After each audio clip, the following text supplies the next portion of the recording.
नमस्कार साथीहरू, मेरो युट्युब च्यानल मेरो कृषिमा तपाईँहरूलाई फेरि पनि स्वागत छ। र आज चाहिँ तपाईँहरूलाई म इस्कुस देखाउँदैछु र आज इस्कुस टिप्ने दिन पनि हो र खासै फलेको छैन। र इस्कुसको जात चाहिँ हेर्न सक्नुहुन्छ साथीहरू, एउटा काँडे इस्कुस छ। यसले चाहिँ असाध्यै नै हातको छ र यसलाई चाहिँ पन्जा लगाएर मात्रै टिप्नुपर्ने हुन्छ। र यो चाहिँ चिल्लो इस्कुस छ र यसमा चाहिँ यो मचानमा चाहिँ 3 थरीका इस्कुसहरू छ।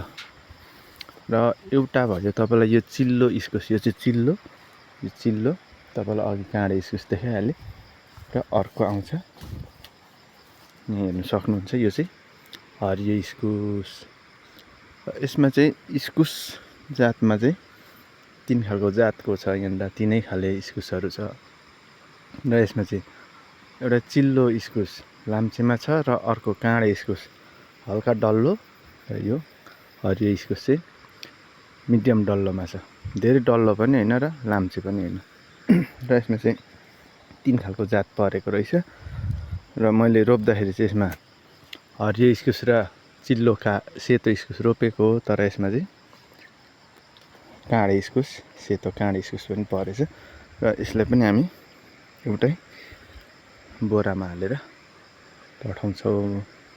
र इस्कुस चाहिँ यो सालको चाहिँ खासै धेरै छैन, त्यस्तो धेरै फलेको छैन। र यो हरियो खालको जात भन्ने चाहिँ त्यस्तो धेरै फल्दैन। र अर्को चलाने इस्कुस हुन्छ, त्यो इस्कुस भन्ने चाहिँ धेरै फल्ने, र त्यो चाहिँ प्राय इन्डियामै खपत हुन्छ।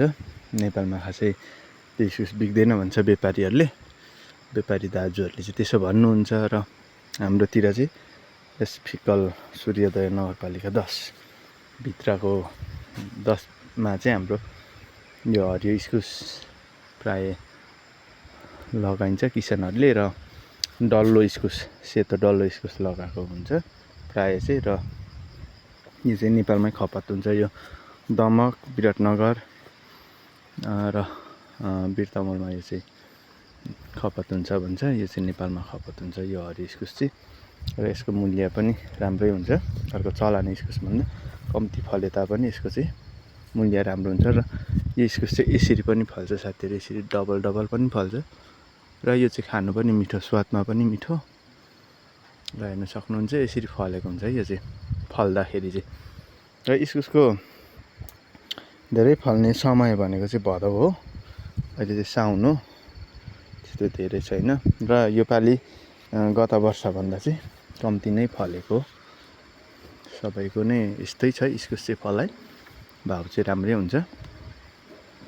र सबैभन्दा सजिलो खेती पनि इस्कुस हो साथीहरू। यसमा चाहिँ हामीले यसमा लगानी गर्नुपर्ने भनेको चाहिँ बाँस हो। र बाँस पनि हामीले एकपटक मचान लगाइसकेपछि चाहिँ तपाईँको 2 वर्ष चाहिँ ढुक्क हुँदा हुन्छ। अब त्यस पछाडि पनि हामीले यो बलहरू चाहिँ यस्तो यो 1300 बलहरू चेन्ज गरेर यसमा हामीले बल फेर्यौँ भने यो माथिको यसलाई चाहिँ डाँडा भन्छ, यो चाहिँ डाँडा हो।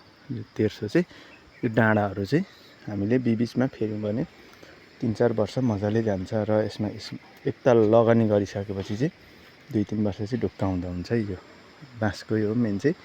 र यसमा मल भनेको पनि त्यस्तो धेरै अरू खेतीहरूलाई जस्तो धेरै चाहिँदैन।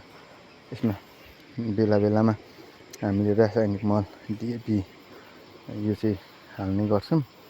र अर्को कुरो चाहिँ के भन्छ भने यो सेतो जरा चाहिँ निस्केपछि चाहिँ यो जराले चाहिँ मल मागेको भन्छ। र यसमा चाहिँ हामीले रासायनिक मल डिएपी गाईको मल हाल्यौँ भने चाहिँ यो जरा फेरि भित्रै जान्छ भन्छ। र यसको पछि गएर यसको हामीले यो इस्कुसको चाहिँ जरा पनि बिक्री गर्छौँ। र यसमा चाहिँ यो इस्कुसमा चाहिँ फाइदै हुन्छ, किनकि यसको सुरुमा मुन्टा र त्यस पछाडि फल पछाडि गएर यो यसको बोटहरू ओइलिसकेपछि मरिसकेपछि भने चाहिँ यसको हामीले फेरि यसको जरा पनि खनेर बिक्री गर्छौँ। र यसको जराको चाहिँ सुरुमा मूल्य पनि राम्रै पाइन्छ। र साथीहरू, खेतीमा चाहिँ सबैभन्दा सजिलो र उत्तम चाहिँ इस्कुस हो। तपाईँहरूको यस्तै पाखेबारी छ भने यसरी इस्कुस लगाइदिनु सक्नुहुन्छ। र यो